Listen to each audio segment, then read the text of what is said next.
প্রকার থাকে, যার জন্য আমি সারা আসামের আলিমকে বলি যে সব এক হয়ে থাকে। একটা মাসলার আপনি কয়টা বিভাগ জানেন? পানি, এইটা পানি, এটা কি, এর ভিতরে কি আছে? কথা কেন, কি আছে? আমাগর মতন আলেম 10টা বা 20টা কিসিম কইতে পারবো পানির। এই পানির ইমামে আজম আবু হানিফা এই পানিকে 350 ভাগ করেছে, 350 ভাগ। সুবহানাল্লাহ কইলেন না? আরে জোরে কোন। আলহামদু সূরা কয়টা নাম জানেন? আলহামদু সূরা আরেকটা নাম আছে, নাম কি? সূরা ফাতিহা আরেকটা নাম আছে, করতে পারবেন? হ্যাঁ, এখন আলহামদু সূরা 350-400 নাম আছে। এর নাম সূরাতুল ফাতিহা, সূরাতুন নূর, সূরাতুদ দুয়া, সূরাতুর রাদ, সূরাতুল কান, সূরাতুল মুগিরা, সূরাতুল হাদায়া, সূরাতুন নাহা, সূরাতুল আকলিয়া, সূরাতুল বাদায়া, সূরাতুল কালবা, সূরাতুল আকিয়া, সূরাতুদ দাফিয়া, সব আলহামদু সূরার নাম। সুবহানাল্লাহ কইলেন না? জোরে কোন। মাসলার কিসিম আছে, যেরকম একটা মাসলা কইমু, একটা কুত্তা, যারা আলেম আছে আলেমগরও মাসলাটা শোনায়।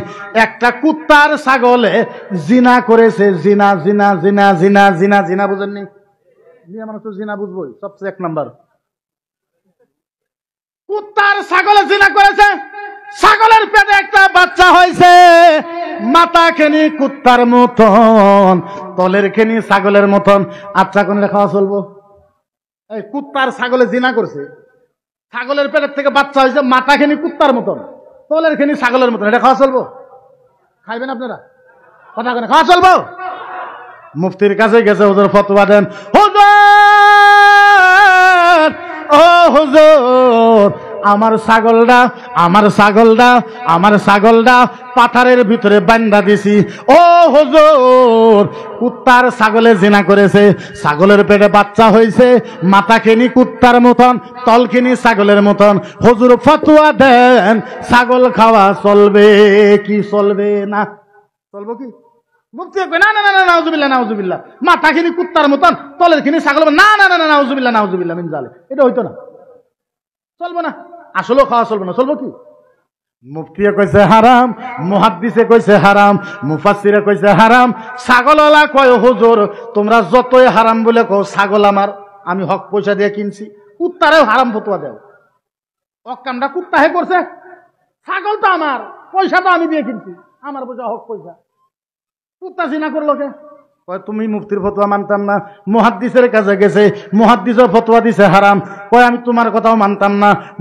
মুফাক্কিরের পাশে গেছে, উনি বলছে এটা হারাম। ছাগলওয়ালা কয় তোমারটাও মানতাম না। সারা ফতোয়া বাদ দিয়া ইমামে আজম আবু হানিফা রাদিয়াল্লাহু তাআলা আনহুর কাছে গেছে।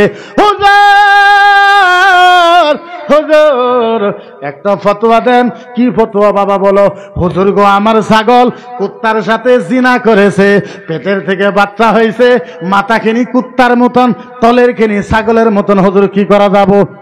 বলে না, আগে ফতোয়া দেওয়া যাবে না হুজুর, সমস্ত আলেমে ফতোয়া দিছে খাওয়া হারাম। ইমামে আজম আবু হানিফা বলেছে সমস্ত মুফতির তওবা পড়া লাগবে। কি পড়া লাগবে? কি পড়া লাগবে? তওবা পড়া লাগবে। ওরা ফতোয়া দিল কে হারামে? ছাগলওয়ালা ভাবছে যে হুজুর করে ফাঁসাইছি, পাইছি হুজুর একটা। আল্লাহর ওলি ইমামে আজম আবু হানিফা বলেছে একটা কাম করা, সর্বতলা 2টা গাবলা নেও। বলে হুজুর নিলাম। 2 গাবলার ভিতরে পানি দাও। বলে হুজুর দিলাম। যদি জিবা দিয়ে সাইটে সাইটে খায় তাইলে খাওয়া হারাম। কুত্তায় কি করে? পানি কিছু কুত্তায় কি করে? আর যদি নাক লাগায় লাগায় খায় তাইলে খাওয়া যায়। ছাগলে কি করে? নাক লাগায় খায়। এইবার দানি বলে হুজুর 2 গাবলা পানিও দিছিলাম। বলে হা হুজুর, সব পানি নাক লাগায় খাইছে, যাবার সময় জিবা দিয়া পানির মাঝে একটা সাড়নও মারছে, তাহলে কি হবো? হ্যাঁ হুজুর, এটাও করছি, পানি 2 গাবলাই দিছি, সমস্ত পানি নাক লাগায় লাগায় খাইছি, যাবার টাইমে না ফসকিমি করে জিবাতে একবার 4টেও খাইছে, কি করবে? ইমামে আজম আবু হানিফা বলে বাবা তুমি একটা কাম করো। বলে কি কাম? 2টা গাবলা নেও। বলে নিলাম। একটা গাবলার ভিতরে ঘাস দাও, আরেকটা গাবলার ভিতরে গোস্ত দাও। যদি ঘাসে খায় তাইলে খাওয়া যায়। ছাগলে কি খায়? আর যদি হাড্ডি খায় তাইলে খাওয়া হারাম। বলেন তো কুত্তায় কি খায়? বলে হুজুর দিছিলাম। বলো হুজুর গো কি আর কইমু হুজুর, যত ঘাস ছিল সমস্ত ঘাস খাইছে। যখন বাড়িতে যাবার ধরছি ফাল মাইরে আয় একটা হাড্ডি খায় লাইছে। হুজুর ঘাস যত ছিল সমস্ত ঘাসই খাইছে। যাবাই যেতে আসিল যাইতে যাইতে ফাল মারি আয় হাড্ডি একটা নিয়ে খাই দিল।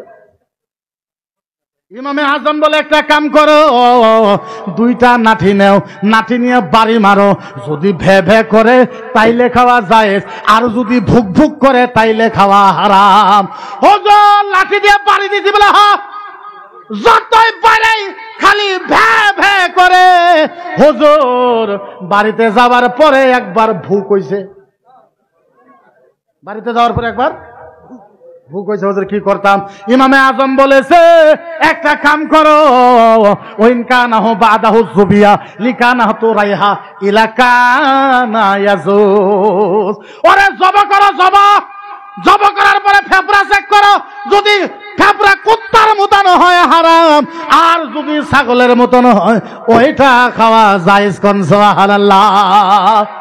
তাইলে বোঝা গেল মাসলার ভিতরেও পার্থক্য আছে না নাই? আল্লাহ আলহামদুলিল্লাহ লা ইলাহা সুবহানাল্লাহ আলহামদুলিল্লাহ লা ইলাহা ইল্লাল্লাহ। तौहीद का डंका आलम में,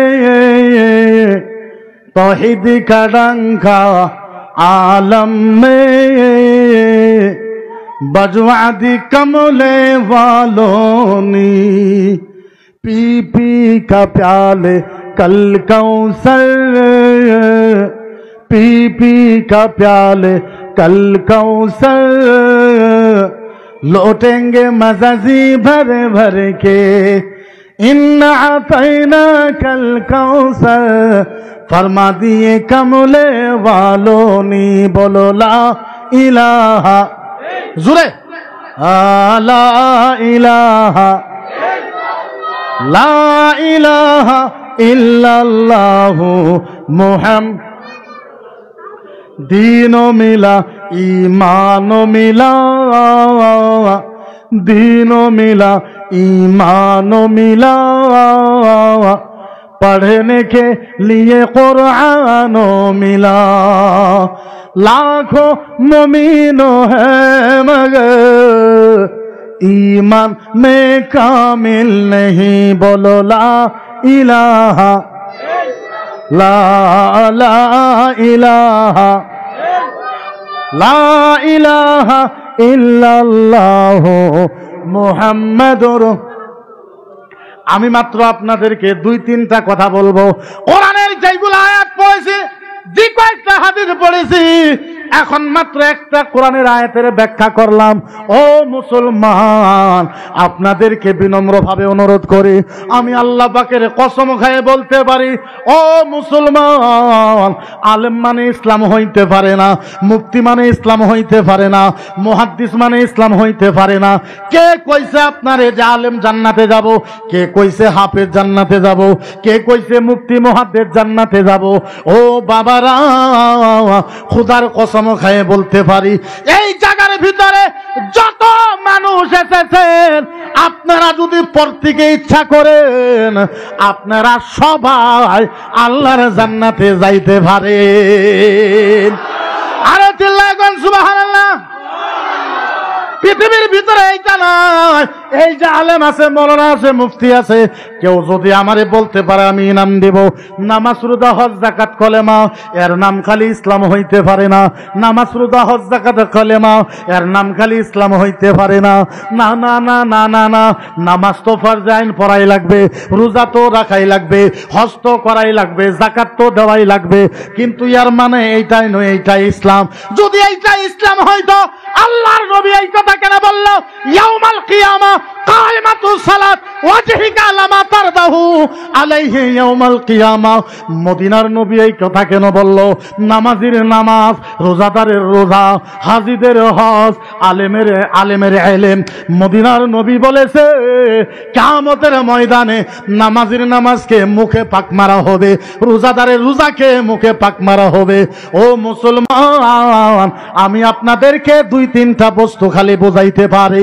আল্লাহর নবী সাল্লাল্লাহু আলাইহি ওয়াসাল্লাম মদিনার নবী বলেছে আও গায়রাল ইনসান ওয়া ইসমুহু আলা বাবিল জান্নাত। চিল্লায় কোন সুবহানাল্লাহ, আরে চিল্লায় কোন সুবহানাল্লাহ, আরো জোরে কোন। আল্লাহ নবী, ও মুসলমান, এত বড় ইসলামের দায়িত্ব দিয়েছেন আলেমের উপরে। এত সুন্দর ইসলাম দায়িত্ব দিয়েছেন আলেমের উপরে, এত সুন্দর ইসলাম দায়িত্ব দিয়েছেন মোল্লা মুন্সির উপরে।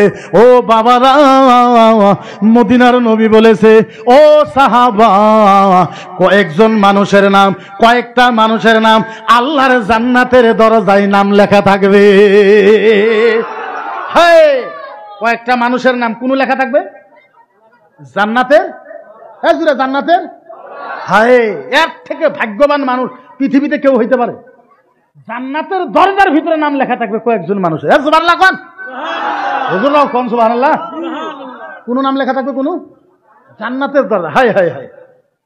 নবী বলেছে সাহাবা বলো বলো বলো বলো বলো বলো বলো, ও সাহাবা বলো বলো বলো, কার নাম লেখা থাকবে? সাহাবা কান্দা দিছে, সাহাবারা কান্দা দিছে। সাহাবারা বলে ইয়া রাসূলুল্লাহ, আমাদের মনে কয় আবু বকর সিদ্দিকের নামটা লেখা থাকবো। আল্লাহর নবী বলছে না না না, আবু বকরের নাম লেখা থাকবে না। সাহাবা বলেছে ইয়া রাসূলুল্লাহ, ওমরে ফারুকের নাম লেখা থাকবে। নবী বলছে না না না, থাকবে না। সাহাবা বলেছে নবী গো, আপনার জামাই হাসান হোসেনের আব্বা হযরতে আলী, তিনার নাম জান্নাতের দরজায় লেখা থাকবো। আল্লাহর নবী বলছে না না না। সাহাবা যেটাই বলে আমার নবী মানা কইরা দেয়। সাহাবা বলেছে ইয়া রাসূলুল্লাহ, ও গো ইয়া হাবিবাল্লাহ, ফিদাকা আবি ওয়া উম্মি, ও নবী আপনি বইলা দেন কার নাম জান্নাতের দরজায় লেখা থাকবে। আমার নবী চোখের পানি ফালাইয়া আমার নবী কোরআনের আয়াতের তেলাওয়াত করে। আল্লাহর নবী বলছে সাহাবা, ফাআম্মাল ইয়াতীমা ফালা তাকহার ওয়া আম্মাস সাইলা ফালা তানহার। আরে জোরে কোন সুবহানাল্লাহ।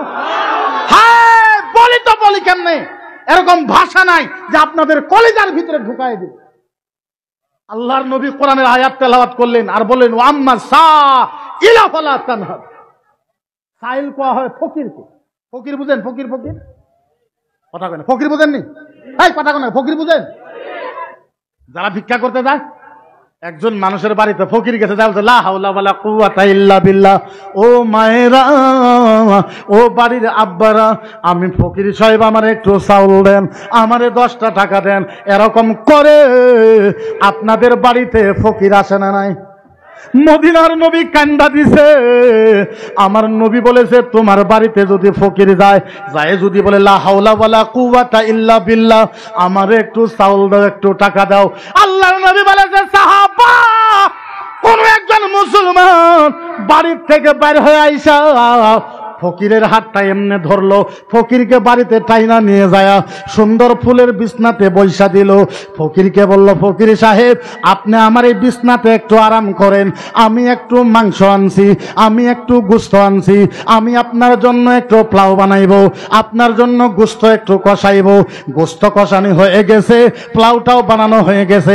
এইবার বাড়ির মালিক এইবার ফকিরের বুগলো আইসা এইবার থালিটা বাইরা নিজে হাত দিয়া ফকিরকে পোলাও খাওয়াই দিল, ফকিরকে গোস্ত মাংস খাওয়াই দিল, ফকিরের পেট ভরায় খানাটা খাওয়াই দিল। খাওয়া দাওয়া হওয়ার পর ফকিরের পকেটে 10 টাকা বা 20 টাকা ঢোকায় দিয়ে ফকিরের পিঠটা সুতায় দিল। আর ফকিরকে বলল, ফকির সাহেব আরেকদিন যদি সময় পান আমার বাড়িতে আসবেন, আজকে তো আদর করতে পারলাম না, ফকির আরেকদিন আমার বাড়িতে আসবেন, আমি একটু আপনারে সুন্দর করে আদর করব। আল্লাহর নবী বলেছে সাহাবা, কোন একজন মুসলমান ফকিরকে বাড়িতে ডাইকা পেট ভরাইয়া খানা খাওয়াইয়া মাথাটা সুত্তায়ে দিয়া ফকিরকে যদি বিদায় করে দেয়, মদিনার নবী বলেছে সাহাবা, যেই মুসলমান ফকিরকে এইভাবে বিদায় করে দিল, ওই ফকিরের নাম, ওই মুসলমানের নাম আল্লাহর জান্নাতের দরজায় লেখা থাকবে।